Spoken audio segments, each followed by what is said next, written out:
Hello, Happy New Year! To celebrate, I am ranking every single live-action Superman film. I am not counting PBS or Justice League because we're doing solo Superman films only. I'm not gonna waste any time, let's just get straight to the point. Easy, miss. I've got you. You've got me! Who's got you?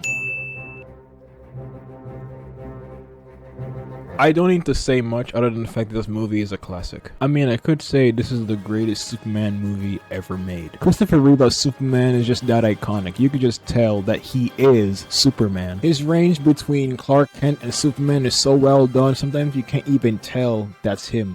Like, what? You think that Clark Kent is actually Superman? Ha, no way. Dean Hackman actually did his part well as Lex Luthor. Funny with Lex is that he either be mad that Superman ruined his plans or just him just saving people. One of the greatest haters to ever live. We'll get with him in a minute. He pretty much just steals the show in every scene he's in, and I love every part of it. And who could forget Margaret Kidder as Lois Lane? Everybody just did the part super well, so I don't need to tell much about it. I could even say that the story is well balanced. You already know the origin story of how Clark became Superman, so I don't need to tell the rest of that story. What's cool about this is that when Lois died, he decided, you know what? I'm gonna just go back in time and prevent it from ever happening. I thought that was a really cool feature he had, which I wish it was used again in the future movies. That's what I hoped. Joel literally told him it was forbidden, and he was like, you know what? I'm gonna do it anyway.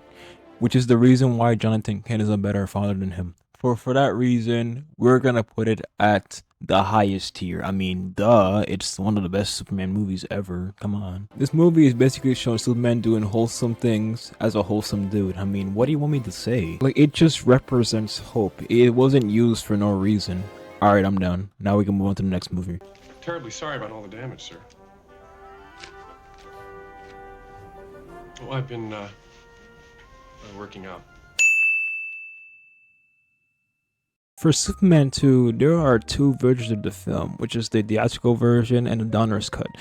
But since I've watched them on HBO Max, I watched the regular version. I could just say that Superman 2 is nearly as good as his predecessor. I like the concept of him just giving up his powers for Lois Lane. You always wonder what is it like with him without his abilities, so I thought it was pretty cool, but of course he got it back at the end. Lex Luthor returns, but he's not really the main villain since the story is now about General Zod.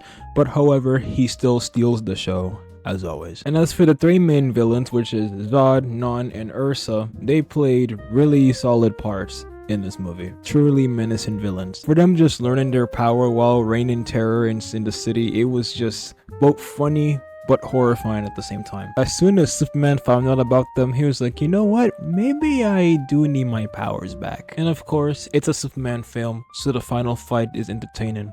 So it's only right that I put Superman 2 on excellent tier. I don't think that Superman 2 is better than the first one. However, I'll still say that it is a worthy sequel, at least. I kinda wish they gave Richard Donner more time in the theatrical version. I know there's a director's cut for him, but I still think that it would have fit perfectly if he was in the theatrical version. I felt like it was rushed to me. Alright, enough of that. Now we're gonna move on to the next movie.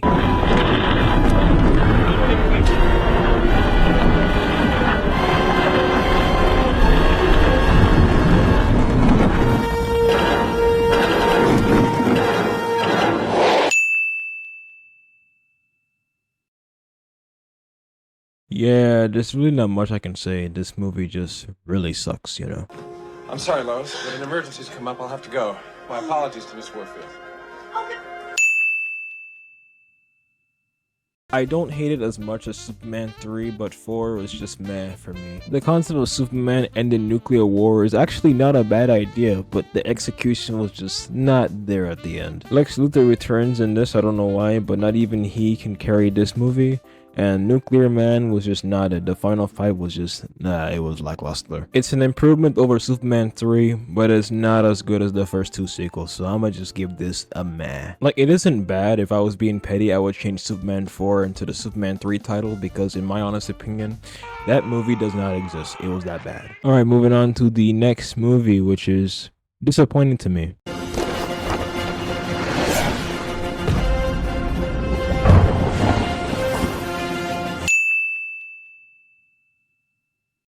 Funny enough, when I told my mom I was watching Superman Return, she basically told me, hey, don't watch it, you will be disappointed. And coming from the fact that it's basically a continuation of Superman 2, not counting 3 and 4, I figure, hey, it can't be that bad, it's just a reboot, what can go wrong? I've never been that wrong in my entire life. This movie was such a letdown. But I would say there were some good moments that I loved in Returns. Like the Superman plane rescue scene is one of my favorite highlights in this film.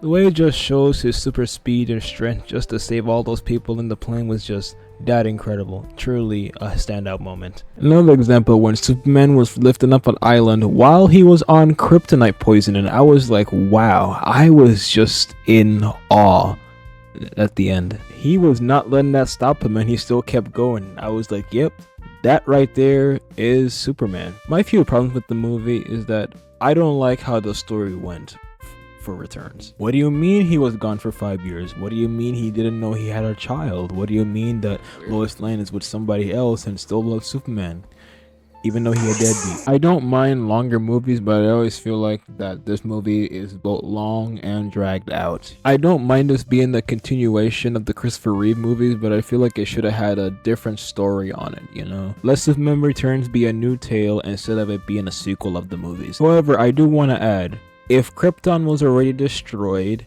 and you think that there's life in it, even if it was already destroyed, why did you leave for 5 years? That's like saying Optimus found Cybertron new life, even though it's already destroyed. I can't with the story sometimes, but I'ma relax. I thought Brandon Routh actually did a solid job as Superman. He had me convinced that he can play both Clark Kent and Superman. So yeah, he's got range. He was also in a Crisis on Infinite Earths episode where he was playing as Kingdom Come Superman, and I thought that was perfect casting. If only I had seen him in more roles as Superman, because this was just wasted potential at its finest. But Kate Bosworth as Lois Lane, wow, it was bad. But to be fair, if I see someone I know just reappears after 5 years, I'd be mad too. Her part as Lois Lane is both annoying and more whiny than P-Stage from Ice Age herself. How could you leave us like that? I'm sorry, I cannot stand her every time she's on screen. At this point, I don't want to talk about it anymore. It's just that bad. And Kevin Spacey as Lex Luthor just carried this movie altogether. Like, he has the most Lex Luthor face I've ever seen, and that says a lot. But you want to know who else should play? This movie had pretty cool moments, but it was just not there at the end. So just like Superman 4, I'm gonna just give this a meh. I wanted to like this movie when I first watched this, but it just really didn't go well for me. The fact that Bryan Singer made Superman comic accurate but not the X-Men and didn't do Cyclops right, he deserved them allegations. I don't care. Okay, I'm finished ranting. There's like another movie to do after this.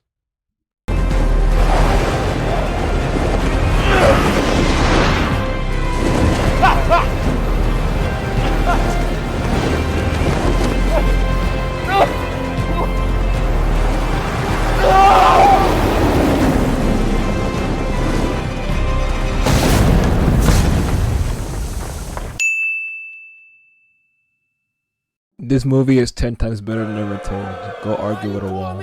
I can say this as a huge Man of Steel defender. The story really sucked. Where do I even start? Let's start with Jonathan Kent himself. He saw Clark saving all them kids and say, bro, you should have let them die. What was I supposed to do?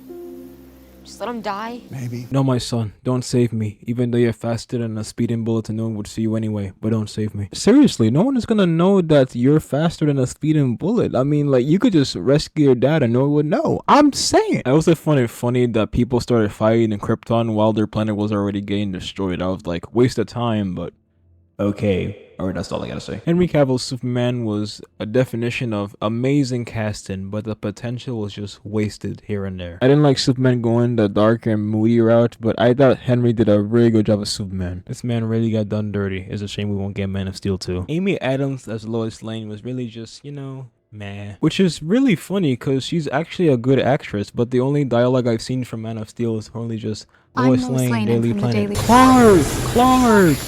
Or, excuse me, have you seen this mystery man? I want to talk to this mystery man. But Michael Shannon as Zod is one of my favorite standouts in this movie. He really just gave out his all, and I love every part of that. That is what you have taken from me. But I could say, in my opinion, this has the better action out of all the Superman movies. That Smallville fight was basically an all-out brawl, and as Superman was trying to attack Zod, he was getting jumped by 2 Kryptonians, only for Flora-El to tell him, "You are weak." I was like, yeah, I was hyped. And the final fight between him and Zod, I don't need to say anything, just watch it for yourself. And as simple as that, I am putting this on excellent tier. I care less. I only hate the story because it didn't make sense. It's not the worst story you'll hear in a Superman movie, but it's just not it. But the rest of the movie was just excellent. And yes, I'm still gonna rewatch this. It's like my favorite Superman movie, so of course. Everybody okay? Hey, buddy. Eyes up here. And last but not least, we are ending with my 2025 favorite, Superman. Saw this in theaters and I thought this is an amazing movie, and it almost made me cry. That's how good it is. After 12 years, we're finally back with the colorful suits and not darker colors this time. When I found out who directed this movie when the trailer came out, it was like, yeah, that's a wrap. We already won. I win again. Whoever said that David Collins for Superman felt like it's straight out of a comic book, this is so accurate because that's exactly how it felt. I don't really see much of him as Clark Kent, but he really did good in that too. He was saving people left and right. Everything he does is so clean. A squirrel. He saved a squirrel. Some of y'all really be saying Superman week. Okay, then what is this?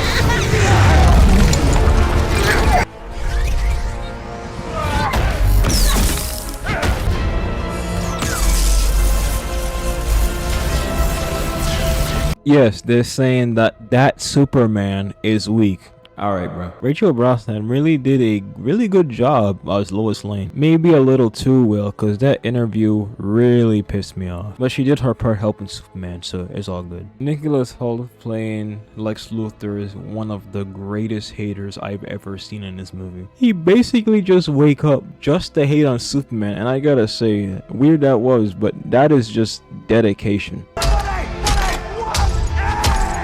And when he lost to him, he started crying. I have never seen someone hate this much that they started crying that they lost. Now I gotta see what Reverse Flash is like in the DCU. The hating will be generational. And of course, I can't forget about the Justice Gang. Mr. Terrific is one of my favorite characters in that group because he's smart, he's cold, and he's Mrs. Terrific. Got it.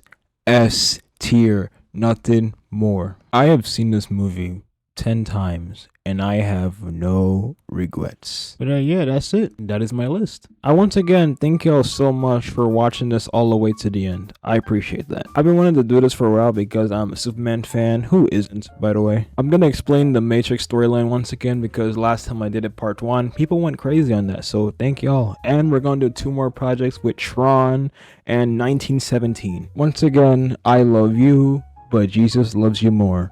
I will see you all next time. Have a good New Year.